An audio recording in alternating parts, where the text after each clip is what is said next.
अस्सलाम वालेकुम स्टूडेंट्स। हमारे पास जो है वो आज इंग्लिश ग्रामर का जो टॉपिक हमारे पास आता है एग्जाम्स में, आर्टिकल का टॉपिक है, जो कि हमारे पास हर क्लास में ही यूज़ हो रहा होते हैं, चाहे वो 9 हो, मैट्रिक हो, फर्स्ट ईयर और सेकेंड ईयर हो, हर पेपर में ही, यानी चारों क्लासेस के पेपर में आर्टिकल्स का एक पार्ट जो है वो लाजमी आता है। तो आर्टिकल्स, जब भी हम आर्टिकल्स को सॉल्व करने बैठते हैं, हमें जहन में ये बात रखनी होती है कि आर्टिकल्स जो हैं वो हमारे पास ज़्यादा नहीं होते, बल्कि 3 ही होते हैं आर्टिकल्स, आ, एन और द। ठीक है, 2 पार्ट्स में जो है वो आर्टिकल डिवाइड होते हैं हमारे पास। एक होता है इनडिफिनाइट आर्टिकल और एक होता है डिफिनाइट आर्टिकल। इनडिफिनाइट में हम ए यानी आ और एन की बात करते हैं, और डेफिनाइट आर्टिकल में हम द यूज़ करते हैं खाली। ठीक है, अब इनडेफिनाइट आर्टिकल में क्योंकि 2 चीज़ें आ रही हैं, आ और एन, तो दोनों के अलग अलग यूजेस हैं। आ किसके साथ लगता है और एन किसके साथ लगता है, ये सारी चीज़ें इसकी पढ़ लेंगे हम। और डिफिनाइट आर्टिकल्स में दा कहाँ कहाँ हमने यूज़ करना है, किन चीज़ों के साथ दा लगता है, वो हम पढ़ लेंगे। तो सबसे पहले मैं इनडिफिनाइट आर्टिकल्स को बताती हूँ, यूजेस ऑफ ए। अच्छा, ए यानी आ और एन को जब भी हम पढ़ेंगे तो हमने एक बात जहन में रखनी है कि आ या एन जब भी हम लगाएंगे तो वहाँ पे सिंगुलर चीज़ की बात हो रही होगी, यानी एक चीज़ के लिए ही आ लगाया जाता है हमेशा, और एन भी एक चीज़ के लिए ही लगाया जाता है। ठीक है, जहाँ एक चीज़ की बात हो रही हो। तो फर्स्ट यूज जो है वो आ का हमारे पास यही है, before common noun. Noun means किसी भी चीज़ का नाम हो। ठीक है, सिंगुलर नाउन पर्सन, एनिमल हो, थिंग हो, कोई भी पर्सन हो, वो सिंगुलर होना चाहिए, एक यानी 2। अगर लड़कियों की बात हो रही है, सारा एंड हिबा, तो उसके साथ कभी भी आ नहीं लगेगा। ठीक है, क्योंकि वहाँ 2 लड़कियों की बात हो रही है। किसी एक बंदे की, जब भी एक शख्स की बात हो रही होगी, सिंगुलर पर्सन की, तो हम क्या यूज करते हैं, उसके साथ आ यूज करते हैं। इसी तरह सेकंड यूज क्या लिखा है, बिफोर कॉन्सोनेंट्स। कॉन्सोनेंट्स हमारे पास क्या होते हैं, हमारे पास जो हमारी ए टू जेड होती है, ठीक है, लेटर्स भी जिसको हम कहते हैं, वो होते हैं 26 होते हैं, ए से लेकर जेड तक होते हैं हमारे पास 26। ठीक है, उसमें से उन 26 में से हमारे पास 5 जो होते हैं वो वॉवेल्स होते हैं। वॉवेल्स क्या होते हैं, ए ई आई ओ यू। इन पांचों के अलावा 21 जितने भी अल्फ़ाबेट होते हैं, यानी एक्सेप्ट वॉवेल, वॉवेल को हटाने के बाद 8 से जेड तक जितने भी अल्फ़ाबेट्स होते हैं, उन सबको हम क्या कहते हैं, कॉन्सोनेंट्स कहते हैं। तो अगर कॉन्सोनेंट्स से स्टार्ट हो रहा है कोई भी वर्ड, यानी वॉवेल उसमें नहीं आ रहा, बल्कि ए से जेड तक जो बाकी के अल्फ़ाबेट्स हैं, अगर उससे कोई वर्ड स्टार्ट हो रहा है तो उसके साथ भी क्या लगेगा, आ लगेगा।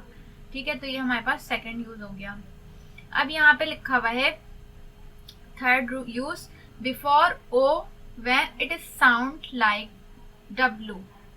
ठीक है, कुछ हमारे पास जो है अल्फाबेट्स ऐसे होते हैं जिसका साउंड किसका आ रहा हो, अलिफ का साउंड आ रहा हो या डब्लू का साउंड दे रहे हो वो, तो उसके साथ भी हम क्या लगाएंगे, आ लगाएंगे। ठीक है, यानी ओ से अगर कोई वर्ड है और वो साउंड किसका दे रहा है, डब्लू का दे रहा है, तो उसके साथ भी आ ही लगेगा, सिंपल। अब यहाँ पे क्या लिखा हुआ है, note, we don't use a before uncountable और प्लूरल नाउन। तो ये बात तो मैंने फर्स्ट रूल में ही बता दी थी। तो आ जो है वो कभी भी एक से ज्यादा चीजों के साथ यूज नहीं होगा। जाहिर है एक से ज्यादा हो जाएगी तो वो प्लूरल ही कहलाएगी, सिंगुलर नहीं रहेगी वो। तो जो काउंटेबल ना हो यानी अनकाउंटेबल हो, उनके साथ जो है वो कभी भी आ नहीं लगेगा। सिर्फ आ जो है वो सिंगुलर चीज के साथ ही लगता है हमेशा। सेकंड है हमारे पास इनडेफिनाइट आर्टिकल एन। एन किन किन चीज़ों के साथ लगता है, सबसे पहला यूज जो है वो एन का लिखा हुआ है, यूज बिफोर वॉवेल्स। जितने भी वॉवेल्स के अलावा कॉन्सोनेंट्स होते हैं उनके साथ आ लगता है, लेकिन कॉन्सोनेंट्स के अलावा जो 5 हमारे पास वॉवेल्स होते हैं, ए ई आई ओ यू, तो इससे अगर कोई भी वर्ड है हमारे पास तो उससे पहले हम क्या लगाते हैं, एन लगाते हैं। ठीक है, इसी तरह से यूज नंबर 2 है, लिखा हुआ यूज बिफोर अनकाउंटेबल और प्लूरल नाउन।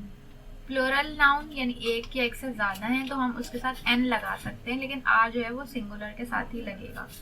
ठीक है, इसी तरह थर्ड है हमारे पास यूज बिफोर फ्रेसेस।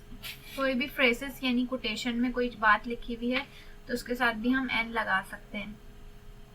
लिखा हुआ use before such consonants are pronounced with sound of an open vowel, vowel भी कहते हैं, वॉवेल भी कहते हैं। अच्छा, ऐसे कॉन्सोनेंट्स जो कि हमें वॉवेल का साउंड प्रोड्यूस करें, जिनको पढ़ने से साउंड किसका आ रहा हो, वॉवेल का ही आ रहा हो, तो उसके साथ भी एन लगाते हैं। For example honourable man, honourable हम एच से लिखते हैं, लेकिन वो अलिफ का हम जब पढ़ रहे हैं उसको ऑनरेबल, तो वो अलिफ का साउंड प्रोड्यूस कर रहा है, यानी ए का साउंड प्रोड्यूस कर रहा है, तो उसके साथ भी एन लगेगा, आ नहीं लगेगा। ठीक है, तो ये तो बेसिक रूल होगा। कुछ एग्जाम्पल्स हैं यहाँ पे ए की और एन की।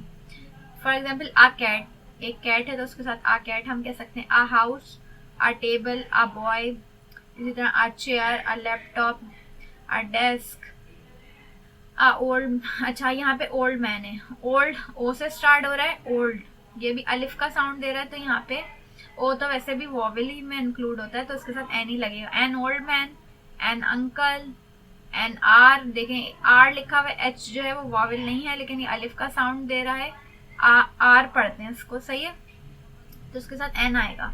इसी तरह एन आंट, ठीक है, तो ये एन की एग्जाम्पल्स हो गई और ये आर की एग्जाम्पल्स हो गई। इसी तरह की और एग्जाम्पल्स भी हो सकती हैं, ETC हमने यहाँ पे लिख दिया है। ठीक है, अब डिफिनाइट आर्टिकल्स के क्या क्या यूज होते हैं हमारे पास, यानी दा के क्या क्या यूज होते हैं, दा किन चीज़ों के साथ लगता है। सबसे पहला नंबर यूज हमारे पास है used when we speak a particular person और थिंग, जब भी किसी एक खास स्पेसिफिक चीज़ की या स्पेसिफिक शख्स की बात हो रही हो, जिसका हमें पर्टिकुलर मेंशन हो कि हाँ यहाँ इसकी बात हो रही है, ठीक है, यानी उसका नाम मेंशन हो या स्पेसिफाई हुआ वो पर्सन या वो थिंग, तो उसके साथ फिर क्या लगाएंगे, हम दा लगाएंगे। ठीक है, क्या लिखा हुआ है, use when a singular represent a whole class, जब भी कोई एक वर्ड पूरे क्लास को जो है वो क्या कर रहा हो, रिप्रेजेंट कर रहा हो। फॉर एग्जाम्पल, इसकी एग्जाम्पल देती हूँ, इसकी एग्जाम्पल हम हो सकती है a dog is a faithful animal, is the faithful. अब क्या लिखा हुआ है इसमें कि कुत्ते जो होते हैं वो क्या होते हैं, वफादार जानवर होते हैं, वफादार होते हैं। तो एक जो वो फेथफुल का वर्ड है वो पूरी उसकी जो डॉग्स की जो पूरी क्लास है उसको रिप्रेजेंट कर रहा है। जाहिर है कि एक डॉग की बात नहीं हो रही, बल्कि जितने भी डॉग्स होते हैं वो सब क्या होते हैं, फेथफुल होते हैं। तो फेथफुल के साथ आ नहीं लगेगा बल्कि क्या लगेगा, दा लगेगा। Dog is the faithful animal. ठीक है, तो ये पूरी क्लास को रिप्रेजेंट कर रही वर्ड, तो उसके साथ दा लगेगा। ठीक है, इसी तरह यूज बिफोर नेशनल नेम। ठीक है, नेशनल नेम के साथ भी क्या लगाते हैं, हम दा लगाते हैं।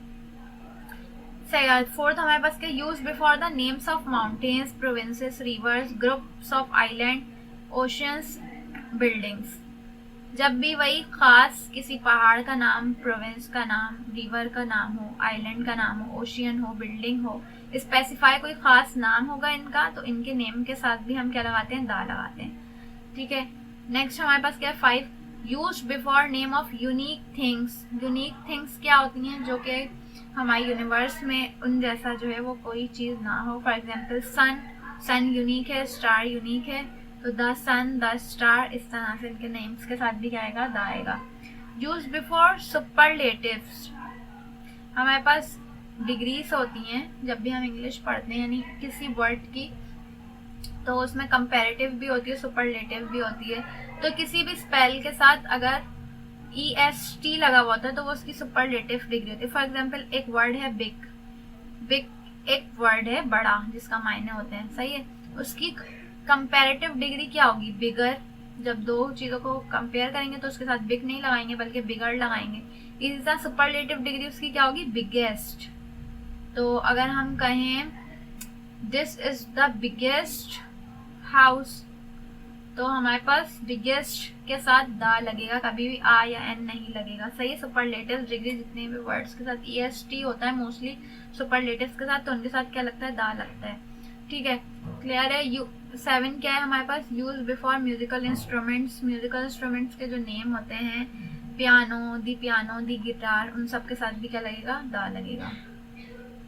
ठीक है, use before ordinal numbers. Ordinal number हमारे पास क्या होते हैं, ऑर्डिनल हम उनको कहते हैं, फॉर एग्जांपल फर्स्ट को हम कैसे लिखते हैं, 1ST फर्स्ट। इसी तरह सेकंड को लिखते हैं 2ND second, the first, the third, इस तरह के नंबर्स को हम फर्स्ट सेकंड थर्ड करके जो लिखते हैं उनको ऑर्डिनल नंबर्स कहते हैं। तो उनके साथ भी क्या आता है, दा आता है।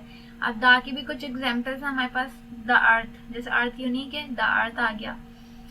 प्लैनेट नेम भी है, द अर्थ आ गया, सही है। द सीईओ, ठीक है, सीईओ एक प्रॉपर जो है वो पोस्ट है, तो उसके साथ भी क्या आ गया, द आ गया। द सन, सन यूनिक है। द फोर्थ ऑर्डिनल है, ये सुपरलेटिव है। द बिगेस्ट म्यूजिकल इंस्ट्रूमेंट आ गया, the piano. The national anthem, province आ गया, the Punjab. The prisoner, ETC, ठीक है। इस तरह से द की एग्जाम्पल्स हो सकती हैं। तो ये तो बेसिक रूल मैंने आपको बता दिए तीनों आर्टिकल्स के। अब थोड़ी सी इसकी एग्जाम्पल्स देख लेते हैं, ठीक है। यह है मेरे पास एक्सरसाइज है आर्टिकल की। एग्जाम्पल में इसमें जैसे फॉर एग्जाम्पल पहले एग्जाम्पल लिखिए, the brother is dash artist. अब मैं ये देखूं डैश के बाद वाला वर्ड जो है वो आर्टिस्ट, आर्टिस्ट यानी वॉवल से शुरू हो रहा है, ए से शुरू हो रहा है, तो एन आर्टिस्ट, वॉवल के साथ एन लगता है तो an artist. My brother is an artist आ जाएगा। She told dash lie. Lie झूठ को कहते हैं हम, झूठ एक वर्ड है, वो झूठ बोलती है लड़की की, एक ही लड़की की बात हो रही है, तो शी टोल्ड आ लाई आ जाएगा यहाँ पे, सही है। He had made dash mistake, वो गलती करता था, ठीक है। पास्ट हेड ला रहे हैं यहाँ पे। मिस्टेक है तो एन तो नहीं आएगा इसके साथ, ना दा आएगा, आ ही आ जाएगा। He had made a mistake, ठीक है। सीधा next, my eldest sibling leaves in dash Karachi. Karachi क्या है, सिटी का नाम आ गया, तो इसके साथ आ या एन तो नहीं लगेगा, दा ही लगेगा। माई एल्डेस्ट सिबलिंग लीव्स इन दी कराची, ठीक है। इसी तरह, अ मैन डिसाइडेड टू रोब dash bank in the town. एक मैन ने जो डिसाइड किया किसी बैंक में उसने डकैती मारनी है, तो आ बैंक है, आ एक ही बैंक की बात हो रही है, आ बैंक आएगा, ठीक है। The speaker gave dash excellent lecture. Dash के बाद वाला वर्ड वॉवल से स्टार्ट हो रहा है, तो वॉवल के साथ क्या आता है, an. The speaker gave an excellent lecture. इसी तरह, dash market is dash place where goods of all kind. Market एक जगह का नाम है, ठीक है, एक मार्केट है, तो a market is a place, एक जगह आएगा, is a place where goods of all kind, ठीक है। इसी तरह से, in my opinion the dash best is one. In my opinion best, कोई एक ही चीज बेस्ट है, तो द आएगा, यहाँ पे भी इज द आएगा, इज द वन, ठीक है। इस तरह से कुछ एग्जाम्पल्स हैं। अब इसकी जो प्रैक्टिस ये पूरी है, प्रैक्टिस एक्सरसाइज, ये आंसर के साथ आपको ग्रुप पे प्रोवाइड की जाएगी इसकी पूरी पीडीएफ, ठीक है। तो आप लोग इंशाल्लाह सॉल्व कर लेंगे, जो बेसिक रूल्स पढ़े हैं उनको पढ़ के इसको सॉल्व करने में जो है वो आसानी होगी, ठीक है। कॉन्सेप्ट्स बेसिक वही थे जो समझा दिए, बाकी आगे आंसर भी मेंशन है, तो आपको और हेल्प मिल जाएगी इंशाल्लाह। आगे का टॉपिक अपने नेक्स्ट वीडियो में पढ़ेंगे। अब तक के लिए इतना ही, अल्लाह हाफिज।